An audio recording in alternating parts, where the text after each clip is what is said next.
जाएगी। और जैसे ही हमारी विपत्ति खत्म हुई आप तो द्वारका चल देते।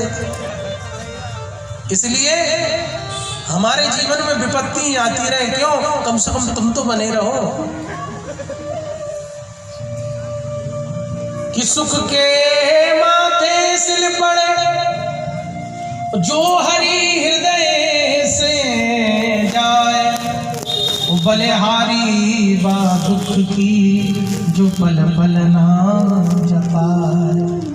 बोले ऐसा दुख भी हमें मंजूर है, कम से कम आपका नाम तो लेते हैं, क्योंकि दुख में स्मरण सब करे सुख में करे।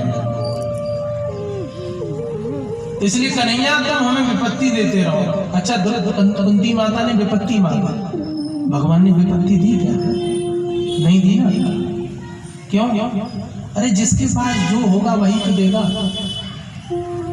भगवान तो कैसे हैं कि जो आनंद सिंधु शोक राशि, जो आनंद सिंधु शोक राशि सी करते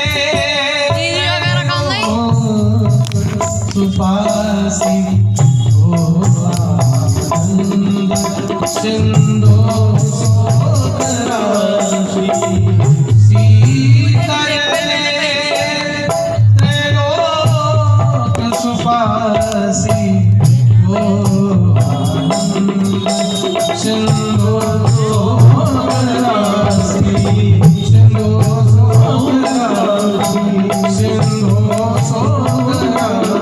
भगवान तो आनंद के सिंधु यहाँ तो पुकार। ठाकुर जी ने सबको आशीर्वाद दिया, तो आज भगवान द्वारका पहुंचे।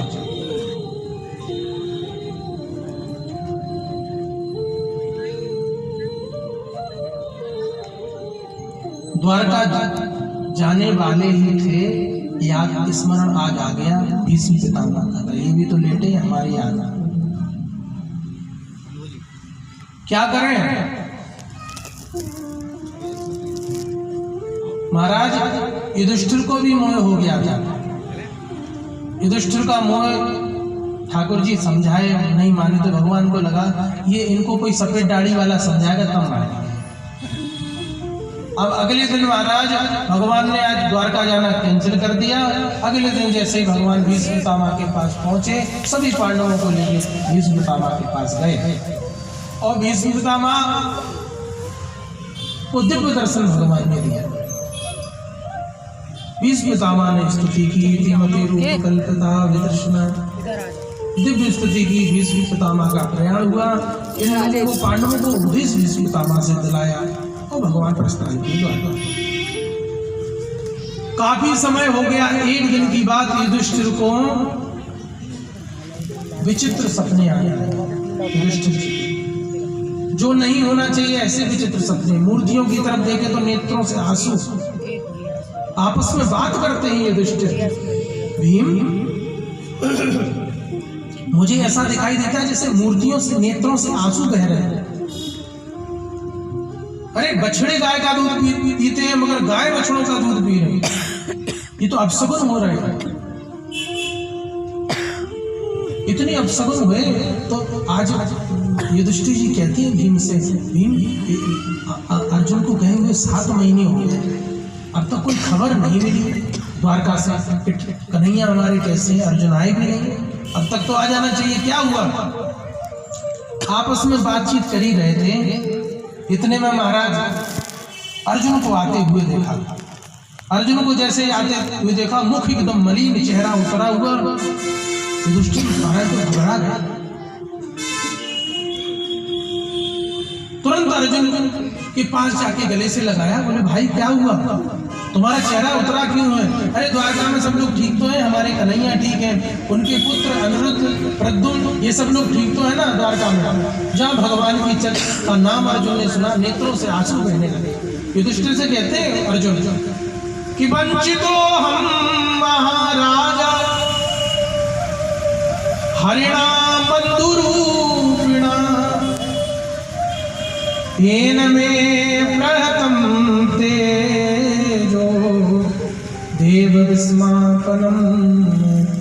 बोले बड़े भ्राता, आज हमें हरि नाम बंधु रूपिणा, भगवान का एक नाम है हरि, हमको भगवान ने हरि जो सबके चित्त को हरण करने वाले हैं, ऐसे कन्हैया हम सबको छोड़ के चले गए। अर्जुन ने इतना जब कहा तो युधिष्ठिर जी महाराज तो धड़ाम से सब रोने लगे, दुखी हो गए। अब भगवान चले गए हमारे तो हम भी नहीं रहेंगे। परीक्षित महाराज को राजगद्दी पे बिठाया, पांडवों ने उसको आरोहण किया। इधर परीक्षित जी जब थोड़े से बड़े हुए तो अपने राज्य में अलग अलग वेश रखे जाते थे, देखते थे, परम भागवत। एक दिन महाराज परीक्षित जी महाराज ने देखा कि एक काला काला पुरुष एक बछड़े को दंड दे रहा, मार रहा है, गऊ को और बछड़े को। तुरंत परीक्षित जी ने धनुष बाण उठा लिया, शरण में आ गया, और नियम है शरण में जो आए उसको मारना नहीं चाहिए।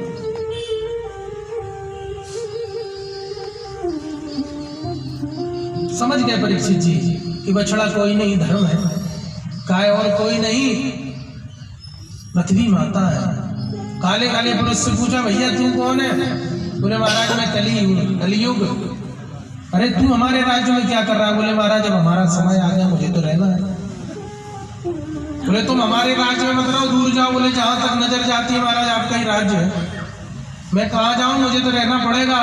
तो आज परीक्षित जी महाराज ने 4 स्थान दिए, दूतम पानम स्त्रिया सुना। बोले जहां जुआ होता हो वहां तुम्हारा वास हो। क्या क्या?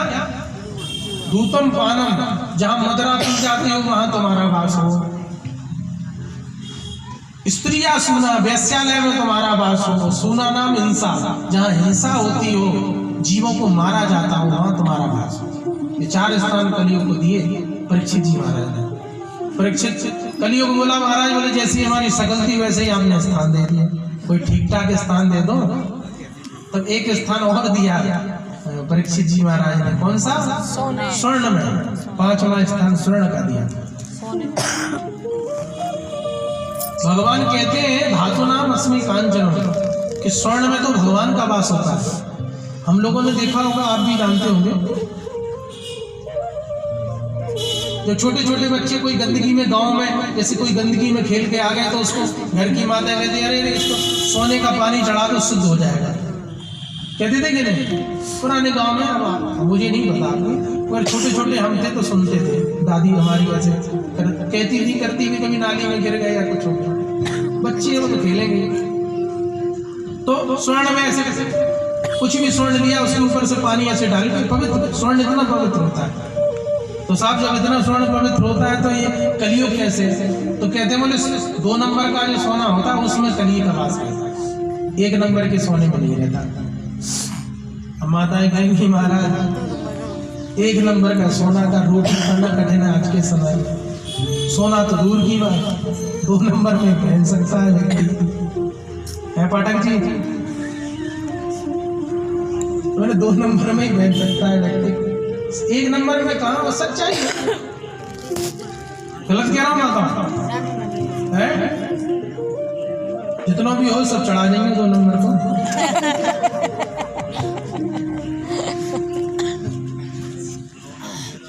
हाँ, फिर तीसरी लहर आ रही है। ठाकुर जी कह रहे सब सुरक्षित रहे। बहुत लोगों ने अपने लोगों को खोया है इस कोरोना में, मगर सच्चाई भी यही है, किसी का कोई पता नहीं कि सांस रुक जाएगी, चलते चलते चलते चलते समा बुझ जाएगी, जलते जलते दम निकल जाएगा